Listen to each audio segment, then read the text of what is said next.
Thank you very much, Mr. Chairman. Members of the committee, for the record, John Kitzhaber, Governor of the State of Oregon. Before you begin your regular agenda and updates, I appreciate very much you giving me a few moments to discuss the steps that I am taking to demand further accountability and to recover the public investment in Cover Oregon, while ensuring that the people of this state continue to have access to quality, affordable health care. As you know, I've already taken a number of actions to respond to the failed Cover Oregon website. I commissioned First Data to conduct an independent review of the project to identify the mistakes that were made and to make recommendations concerning how best to move forward.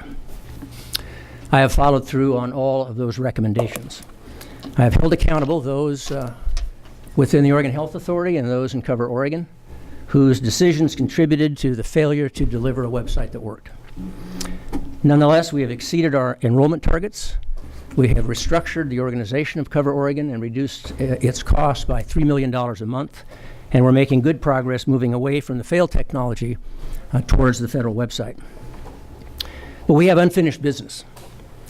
I have clearly prioritized cleaning up our own house before reviewing and commenting on the performance and failure of Oracle, the Cover Oregon primary website developer. I have acknowledged that oversight was a problem at Cover Oregon. We have addressed that problem.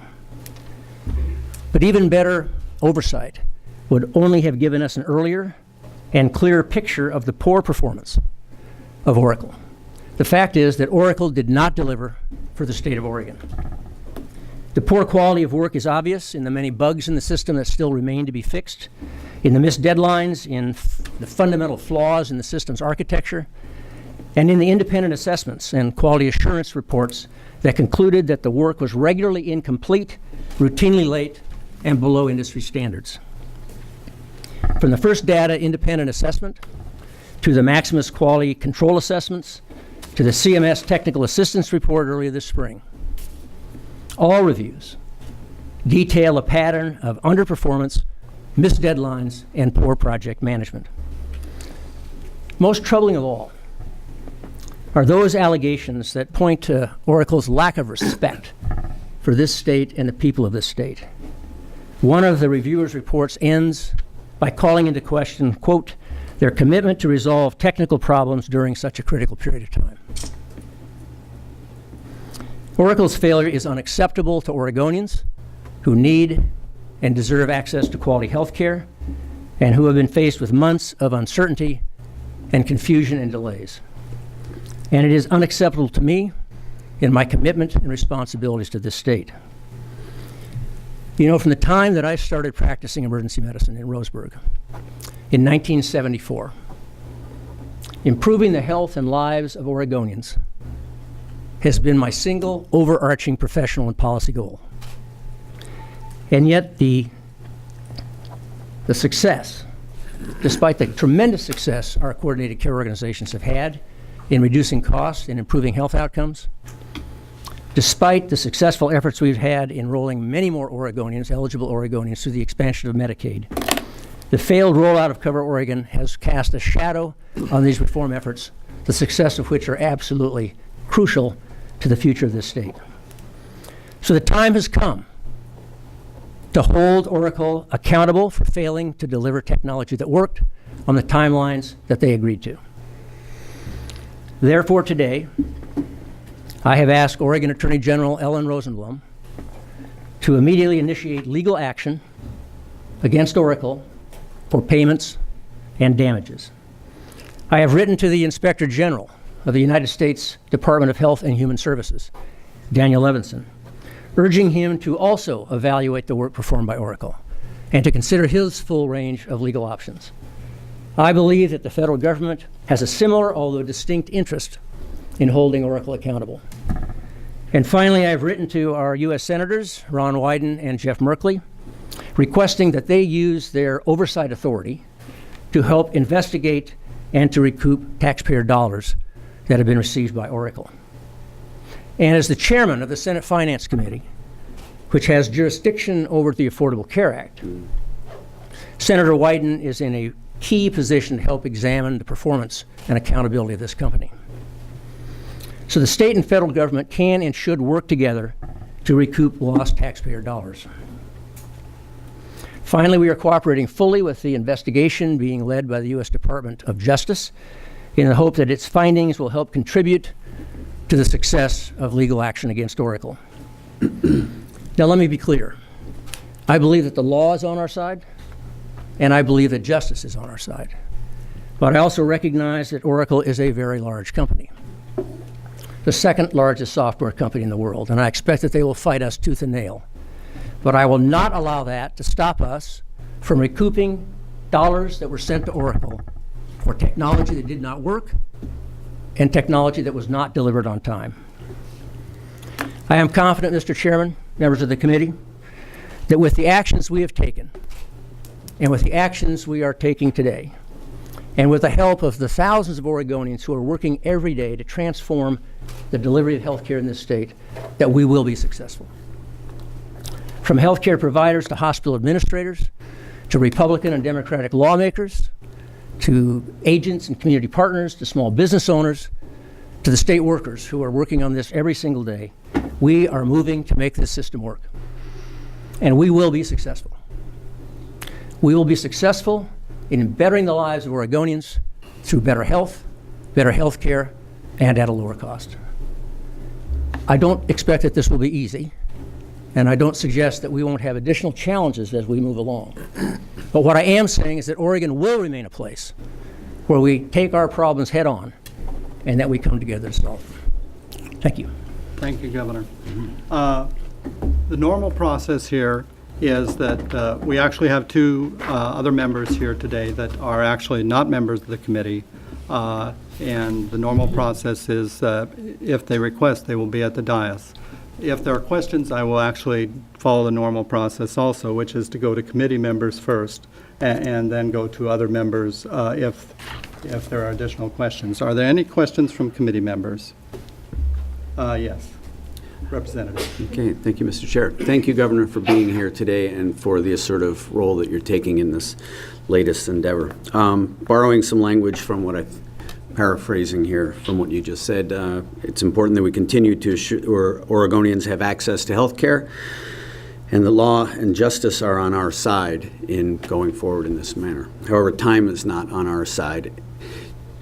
Are you fairly confident, very confident, that we can take these steps and not jeopardize the movement forward that we're making for the enrollment dates coming up in just a few months this autumn?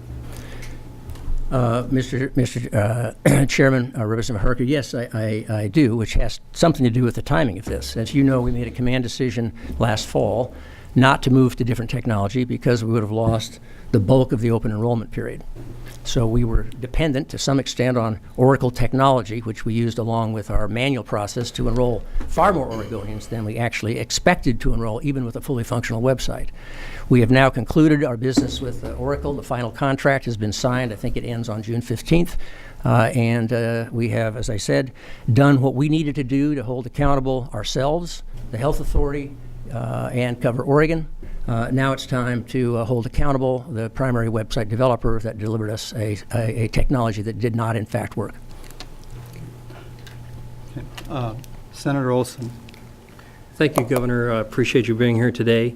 I applaud you for stepping up and hiring some very good people to help us resolve this problem. I think we've got good people on board now. But my concern is that we're a day late and a dollar short. These efforts should have been looked at like last year. And to that, I would like to ask this question. Why did we not have people in place through the people that you hired that could have brought this problem out and got it solved when we needed to have it solved?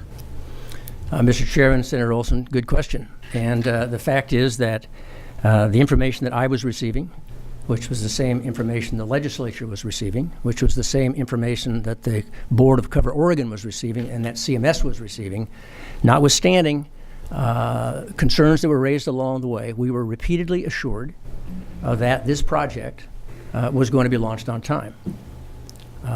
When we learned that it was not going to work, we immediately made a decision to develop a hybrid process so that we did not lose ground enrolling Oregonians. And we have enrolled, as I said, far more people than we expected to enroll, even with a fully functional website. In January, I called for the first data report and said we will have a deliberative, not an emotional, partisan process to figure out what went wrong. That report was delivered to me in March, and it laid out a litany of problems both in the Health Authority and in Cover Oregon, and we acted on every one of those. The individuals who were primarily responsible for making those decisions are gone. We maintained our options, legal options, to take legal action against Oracle, even when we renewed the contract at the end of February under threat of them walking from the state. And we have now brought in Clyde Hemstreet, who has turned the organization around and reduced the cost of that organization by $3 million a month. So had we known, all of us, had the legislature known, had the Board of Cover Oregon known that this was simply not going to work, obviously we would have taken actions, but we did not know that. And at the end of the day, we have delivered on our commitment to enroll people in coverage. We will have a functional end-to-end website for enrollment in commercial health plans in November, and we will hold Oracle accountable for resources spent that did not produce a result. Alderman.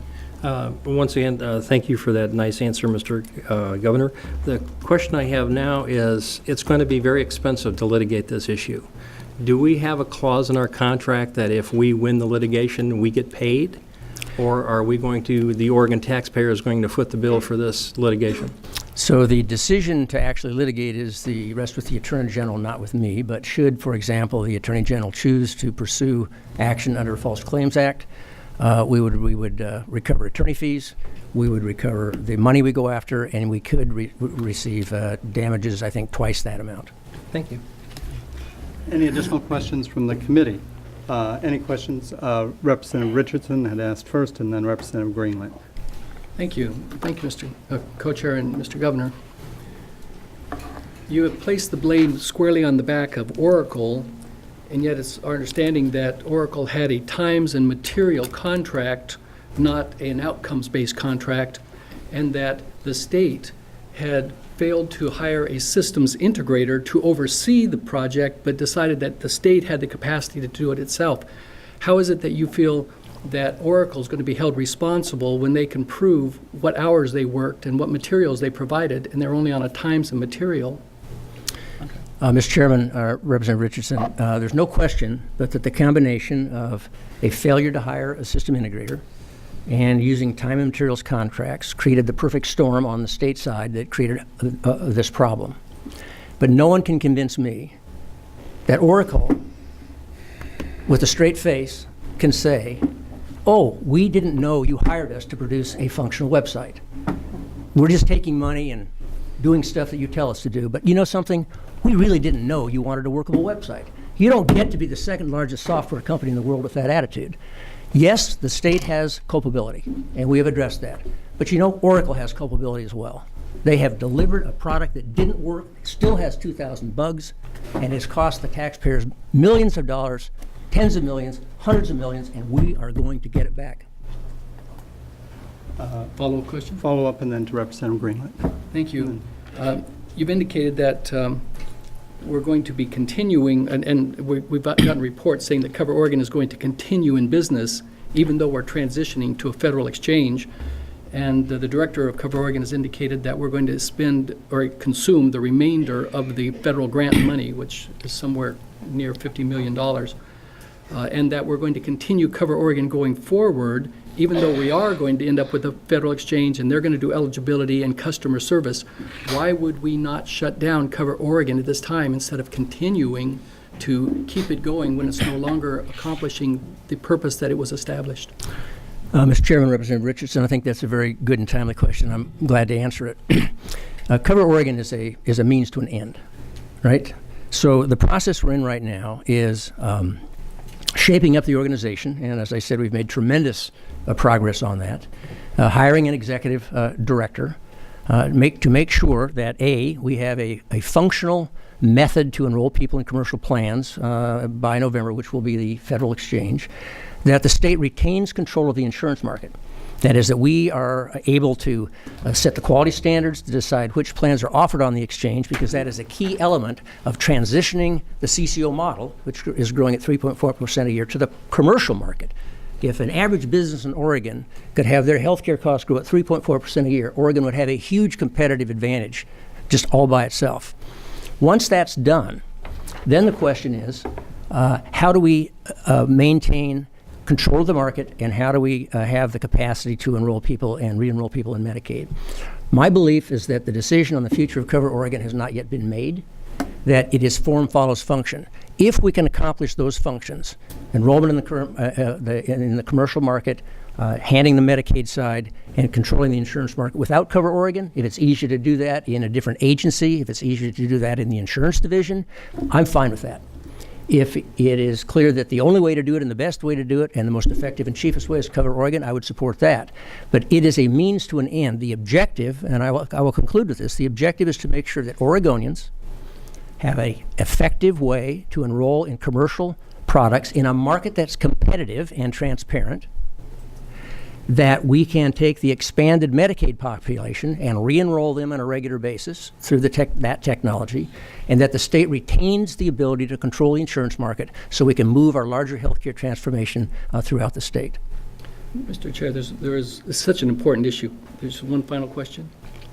Before the one final question, and then I'll see if Representative Greenlick has a question, is want the committee to be aware we have a very full agenda that is going to consume a lot of time this afternoon. I'm pretty sure the governor has a full agenda outside this committee, so I want to be cognizant of how much time we spend here with the governor here, and we're getting a full presentation from the CIO of the state and the CIO of Cover Oregon, the same person, here later today in this committee. So I'll go to you for that question, and then to Representative Greenlight. Thank you. I'm troubled by the comment that you and the executive branch and everyone had no way of knowing that there was a problem.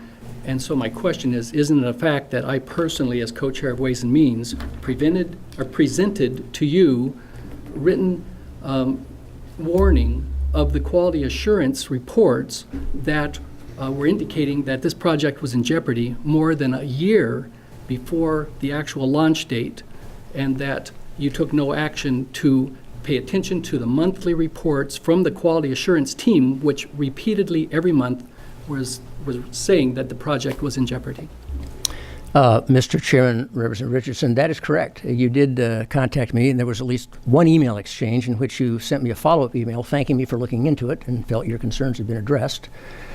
I knew that the color coding of those Maximus reports, the yellow, the red, we had a briefing on that, I think, right around that same time, and we were told that this is a high-risk project because of its scope, because of its complexity, and that we could expect that those reports would continue to show high risk, but that in the end of the day, this project was going to launch on time. And we continued to receive those assurances right up until, I believe, September.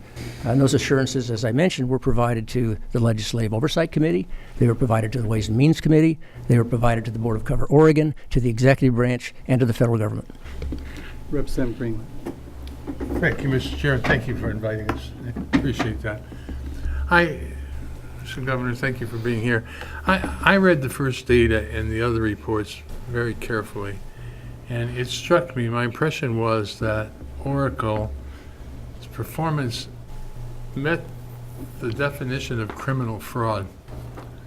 And I wonder whether one of the things we can ask the federal government to do would be to disqualify Oracle from accepting any other public contracts. I mean, it seems to me we need to be forewarned on their ability to deliver to their contract, and we ought to be prepared to take very strong action. Is that one of the options that you think we might have? Mr. Chairman, Representative Greenlick, I'm not sure that I'm prepared to comment on whether or not there was any criminal activity involved. We do have an investigation being led by the U.S. Department of Justice, which I expect will or will not make that conclusion. I simply want to say, in closing, that there were two sides to this problem. There were clearly mistakes made by the state of Oregon, the Oregon Health Authority, Cover Oregon. Those happened on my watch, and I assume responsibility for those and have held accountable the individuals who I believe made the poor sets of decisions, and I myself will be held accountable for that as a part of this job interview that I'm involved in that will extend until November. But it would be a mistake, and I think a flagrant miscarriage of justice to simply say that the primary website developer should be held harmless, that they really didn't do anything wrong, that they really leaned into this and gave us their best effort and their best product. And they didn't. They told us that 95% of this was off the shelf, that very little customization would be required. I think 40% of this had to be customized. It's just not the kind of service that we expect. And, we are not going to simply let them off the hook. There are taxpayer dollars involved here, and we will hold them accountable for that as we have held ourselves accountable. Thank you very much, Governor. Thank you for appearing here today.